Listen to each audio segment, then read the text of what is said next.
Welcome to Coffee Break. Again, my name is Clemen, 99B, Alpha Delta, and together with me, my co-host.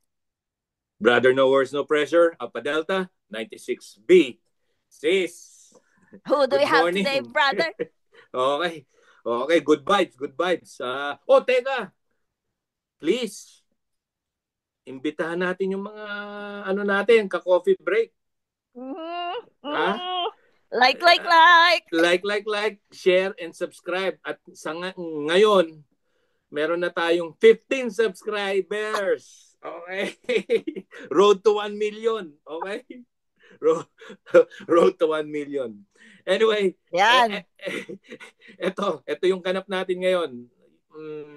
Dito tayo sa isang batch ng 1975 C Bronze. Bronze ang batch name nila. Mm-hmm. Isa tong ano ba masasabi dito? More on politics side or judicial? Siguro naman medyo may idea ka na kung sino 'yun, sis. Siyempre naman. Isa rin yan sa very famous Yeah. asset ng chapter. Isa sa mga pundasyon natin 'yan. Pag hindi ka Alpha Delta, hindi mo ano 'yon? Pag hindi mo kilala, hindi ka Alpha Delta. Parang Yun. password lang yun eh. Yun, password. Parang password ng Alpha Delta team Yes. to. Well, anyway, Exciting. without any further ado, let's have a coffee break with Jose Lacambra Bautista Jr. Junior. AKA Judge. Bote. Nice. Good morning Nice. ulit, Brad Good Judge. Good morning, morning ulit. Excited Brad. kami kasi ikaw ang guest namin today. Alright. Yun. Good morning, Yan, Brad we can hear Bote. now, we can see you, Good and we're morning, Brad. excited. Good morning, sis. Ayun. Excited kami. Isa sa mga pundasyon ng Alpha Delta to, sis.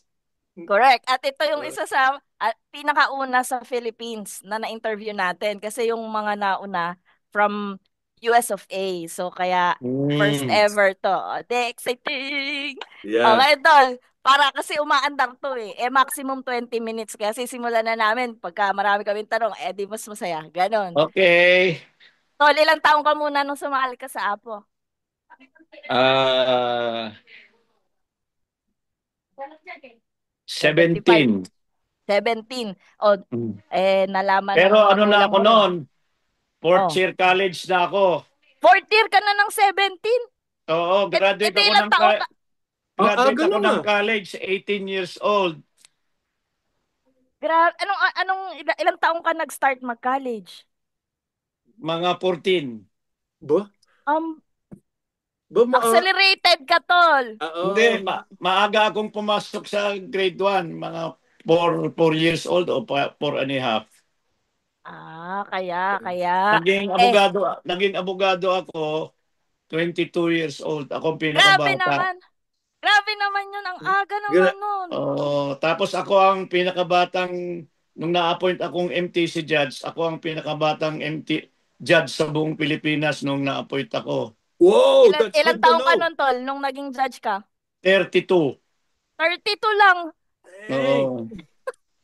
Very advanced. Na-appoint akong piskal at the age of 22, 27. Ayos. Ang dami mo naman achievements, Tol. Si Bebot Bello ang nag-appoint sa akin. Okay. And then siya pala yung nagtulak. Siya yung kasi assistant, kasi undersecretary ng justice noon eh. Okay. Magaling. Iba talaga Alpha Deltan. Doon nung naging apo ka na, syempre nalaman din ng eventually sa bahay nyo. Anong sabi ng mga magulang mo nung eventually na-discover nilang apo ka na, nakasali ka na? Wala naman comment ang mama ko. Nakita lang niya nung umuwi ako, puro pasa. Gusto niya akong takbo sa hospital. Pero sabi ko, hindi na ma'am, hindi na ako oil of winter green lang at saka mainit na tubig, sabi ko. Alam mo, sis, halos lahat ng 70s, yan sinasagot nila no? Oo. Huli na nung malaman ng magulang, puro dugo, pasa, di ba? Ayan mga halos pare-pareho kayo, brother, ng sagot. Ayun. O, sis Clem, Ngayon, ano pa? ngayon tol, ang sunod namin tanong, eh, nung, halimbawa, bakit ka ba sumali? Sino ang technically nag-recruit sa'yo? Noong ako ay first year college, siyempre bata pa ako, 14 Mm, doon eh. mm, Pumasok ako na COCC sa ROTC. Ang mga first class namin noon, fourth class ako, mga first class namin, puro apo. kaya. Sina Nick Domingo, Bobby Andres, sino pa yung mga first class noon? Apat sila eh. Kaya sabi ni Nick Domingo, sabi niya, pasok ka po. Sabi ko, Ah, sige ho, pag-iisipan ko. Pero kasi platoon leader ako noon, yung isang platoon, nandun lahat yung mga apo. Ang haba ng buhok. Pinauwi ko lahat.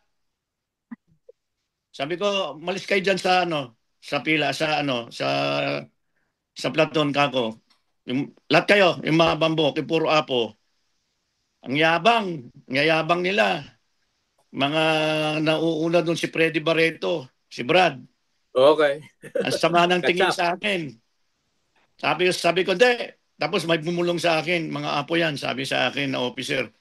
Sabi ko, putangin na walang apo-apo sa akin. Sabi ko, labas kayo. Sama ng tingin sa akin, mga apo. Kasi first class, mga, mga bossing ko, mga apo eh. Mula noon, hindi na, mga apo, sama na ng tingin sa akin. So sabi ko kay Nick Domingo, kay Brad, Sir, hindi na ako papasok. Sama ng loob sa akin ng mga apo eh. Sabi niya, sige, sabi niya, saka ka na lang. Tapos nung mga fourth year college na ako, alam ko walang masyadong apo sa summer. Pumasok ako na apo sa summer. Kaya nung pumasok sina Brad Brother Bochi. Carilaso, pasok sila sa first semester. Putangin na, minumura ko, putangin na mo, apo na, sabi sa akin. Kasado ka na. Nagulat lahat sila, putangin na. Kaya yun ang istorya, bakit ako naging apo. Timing is everything Okay. talaga. Puro puro ibibilip pala natin yung mura dito ni brother. Oo, at saka pinahirapan ako niyan kasi naamoy ni Freddy Barreto. Pinahirapan ako niyan, si Freddy. Sabi niya, walang yaka, papasok ka rin palang apo, sabi sa akin. Pero Sila Kaya nagulat. si Freddy Barreto lang, si Brad lang ang nakaamoy. Pero okay. okay naman, mga lima kami. Oh, Lima kami ayun na. na nga yung susunod kong tanong sa iyo eh. Mm. Nakalagay sa roster natin 5 kayo. Pero originally ba 5 lang kayo o marami tapos 5 lang kayong nakasurvive? Hindi ko alam kung marami kami, pero alam ko, basta't lima lang kaming nakasurvive. Okay. Yung isa doon, Enrique. Oh, si Enrico Boyet Si Boyet, oo. Cruz. Boyet Cruz. Mm. Okay. Ayun. Hindi ko na Okay, alam that's kung nasaan yan eh. Nasaan si Boyet. Pero sabi, rituals daw sa ibang school, pero wala kaming balita. Pero yung mga ibang kabatch mo, brother, nakikita mo pa? Nag-reunion pa Si kayo? Boji lang. Si O si Boji. New Si Jersey na ngayon ano, yun. New Jersey na, di ba? oo, si ano, namatay na, si Franz. Okay. Judge, tatanong namin sa'yo, di ba, 1975 yun, 2025 na ngayon, 50 years na. Ah, Mm. sa entire life journey mo as an apo, ano yung the best na na-experience mo? Ang pinaka-best na experience ko sa Apo yung tinulungan ako na marating ko kung nasaan ako ngayon. Kasi na na-appoint nagumpisa akong umakyat sa aking profession nung tinulungan ako ni Brad Bello na maging piskal. From then, nung naging judge ako, ang tumulong naman sa akin si Brad Mer Kasadek. Ano to? Si Mer Kasadek, yung presidential advisor nun ni Na, panahon ng ni ng presidente. ni Ramos. Oh, okay. Mm. O Mel di ba Kasadek. si Ano ba Fidel honorary natin? Tama ba? sino? Si Fidel Ramos? Honorary Sabi ba natin? nila, sabi nila, hindi ko na maalala ang apelyido ni Mel Kasadek. Ano natin yun eh? From Mindanao yun eh. Affiliate? Hindi, Basta national Brad. officer natin, presidential Sa, political advisor ni Ramos. Okay. Siya ang tumulong din sa akin maging judge. Kaya okay. puro apo ang tumulong sa akin para marating ko yung position ko ngayon. Kaya nga being an apo is more than just a degree. Yan. Oo. Oo. Totoo yan. Yan. Yun ang hindi ko makalimutan na naging part sa buhay ko na ang apo. Okay, brother, kilala ka na namin as like judge sa RTC branch 107. Tama ba, brother? Ayan, tama Brad. Okay. Magbigay ka ng isang katangian mo or bagay na hindi alam ng nakakarami. Sino ba si Brad Jose Bautista? Kahit isa lang. Ako isang taong matulungin. Okay. Pagka may lumapit sa akin, mababaw ang puso ko na hindi tumulong maski konti lang. Kasi alam ko na ako ay nanggaling sa mahirap, kaya pag may lumapit sa akin, nararamdaman ko yung nararamdaman niya. Pero lahat, maski na sa kaso, ating gabi, may tatawag sa akin, Brad and Sis, maski hindi ko kilala, magpakilala lang na apo, tutulungan ko sa mga kaso nila. Kung mayroon nga akong ewan ko kung kailan yun, mayroong mga Brad tumawag sa akin ating gabi, nakulong daw sila. Okay. Pinuntahan ko mismo. Hindi ko man sila kilala, pero alam may kilala akong pulis doon kung saan sila nakadetain. Pumunta ako.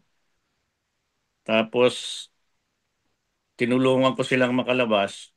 Tapos yung precinct police nila, tinanong ako, sabi niya, attorney pa lang ako noon eh. Attorney, sabi niya, ano ba yung apo niyo? Bakit ganyan kayo? Ganyan kayo tumulong, sabi niya. Sabi namin, ganyan talaga kami mga apo kako na maski hindi namin kilala, basta tumawag sa amin, pinupuntahan namin. Kaya Totoo yun. tuwan-tuwa siya, hindi niya alam, bakit, sabi ka niya bakit ganun ating gabi pinuntahan mo pa, hindi mo naman kakilala itong mga ito. Kaya sabi ko, Totoo. talagang ganun ako kung tumulong ako. Kaya yun ang isang katangian ko na although kung minsan, yung tulong ko may hangganan. Tama. Tama. Mhm. Tol, hindi ko alam kung maaalala nyo. Ito, trivia lang to, Tol. Sige. Kasi, nung year 2000 to, Tol, itong Oo. bahay namin dito sa Manila, nakapangalan to sa lolo ko. Original yon, may-ari, lolo ko. Alam mo Opo. ba, hindi mo na, Tol, natatandaan, pinuntahan kita sa Muntinlupa. Tapos nagpatulong ako sa iyo kung paano malilipat yung name ng title from my lolo to me. Tapos Oh, nandun ako. Wow. judge pa ako sa Muntinlupa noon. Yes. Tapos Oh. tumawag pa kami sa landline para siya mismo ang kausap ni tatay. Tatay is how I call my lolo eh. Tapos yun, Mm. tuwan-tuwa yung lolo ko kasi hindi siya naniniwala dati na meron na umbral na judge. Kaya sabi niya, parang parang it dawned on them na ito pala yung perks ng pagiging apo. For some reason, hindi naman niya kilala, pero tinutulungan kami ni Judge. Kaya ang lakas ng pogi points ng apo dito sa bahay Totoo. namin dahil doon. Oo, mayroon nga ng maikwento ko, yung mga brad natin sa Alpha Delta, napaaway sila sa Taugama. Oo, Panahon namin yun. Oh, yun. inakyat nila yung Taugama, tapos inexpel sila ng mga pare. Ayun ba yung mga nagpakalbo noon na Yes. ka-chapter Oh, natin, mga nagpakalbo? Narinig ko yun, oh, narinig ko yun. inexpel sila ng mga pare. Ginawa ko, nag-file ako ng preliminary injunction sa korte sa Muntinlupa. Okay. Oh, tapos may na-issue yung injunction, pinapasok uli yung mga brad. Ang alam mo ng mga brad, mga sutil, Oo. dala-dala na nila yung order ng court ng ano preliminary injunction. Pumasok sila sa basti, dala-dala yung order, sinusupalpal sa mukha ng guard, walang magawa yung guard. Pagka galit, galit na galit sa akin yung mga pare. Oo. Ano ka ba doon, brother? Nagturo ka ba sa law? Sa College of Law, nagtuturo ako sa College of Law noon Yon, nung tama, nangyari. tama. Yun yung narinig ko noon. Ano ka doon? Pagkatapos noon, pagkatapos ng end ng semester, hindi na ako binigyan ng load. Hindi na. Pare, kasi ano, pero ang sabi ko, kinausap ko yung mga pare, pag-graduatein yung mga brad namin, sabi ko, i-torture na yung mga yan eh. Tama. Sabi ko, oo, bakit hindi yung pag-graduatein? Kung gusto nyo i-expel, expel niyo sila, ano na, yung mga iba, pero hindi, expelled ka ako. Palipatin nyo sa Viking School one semester, tapos pabalikin nyo uli sa Basti. Sabi ko, hindi pwedeng expel. Kasi hindi naman kami kako nag-umpisa. Yung mga Taugama ang nag-umpisa, gumanti lang kami, sabi ko. Alam naman nila, pero ano, pinagraduate naman nila, tapos hindi na nila sinuspend yung iba nating mga brand. Okay. Kaya natatawa ako sa mga pare. Pero ngayon, labing-labing ako ng mga pare. Okay. Pero Kasi si siguro, Judge yung yun yung ano. professor ng 99A sa Polsai. Oo. Oh, Oo. Sina- okay. That's good. Pero siguro yun yung those were the days. Siguro ngayon, Oo. hindi yeah. na mga Ibang-iba na yung Taugama and dynamics all ngayon that. eh. Wala na yung mga Iba-iba Wala. na. panahon ngayon. Naka-online class na nga karamihan eh. Yeah. Oo. Tsaka lahat, everybody happy na siguro. Hindi, Wala na at saka, mga frat war, wala wala na na. siguro yan. Kasi, ano yan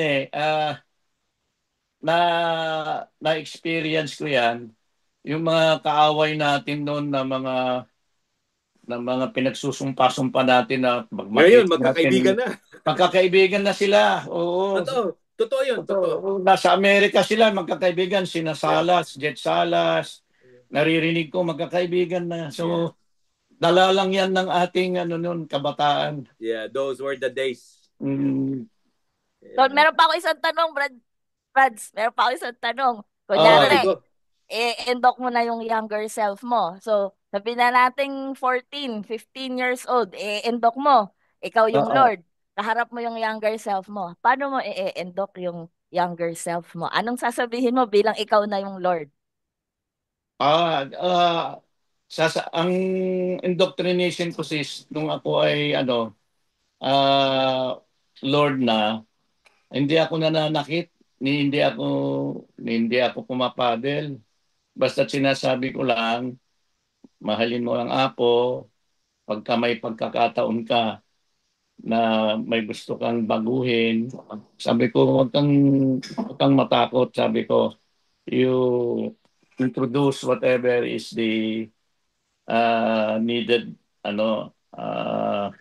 pagbabago sa ating fraternity. Ah, hindi ako nananakit kasi alam ko na pag sinaktan ko siya, gaganti din siya eh. So, pinapakita ko sa mga brands natin, yung mga dumaan sa akin, na ah, yung ginagawa nating nananakit, na nagpapadel, sumasampal, ay hindi magandang ehemplo para sa susunod nating mga brad. Pag hindi mo naman ginawa yan hindi naman nila gagawin Kaya lang, naging tradisyon na natin, maraming gumagawa. So, mahirap alisin sa tradisyon natin. Pero ako, never akong nanampal, nagpadel. Dadaan lang sa akin, nagsasabihan ko lang kung minsan, ah, nakita ko hirap na pagdating sa akin, pinagpapahinga ko muna. Saka ko siya ibibigay sa susunod sa akin. Ganun lang ako. Ganun ako mag-indoctrinate sa mga brads natin, tsaka sis. Okay. Yun, let me just piggyback dun sa sinabi mo. Short and sweet, brother.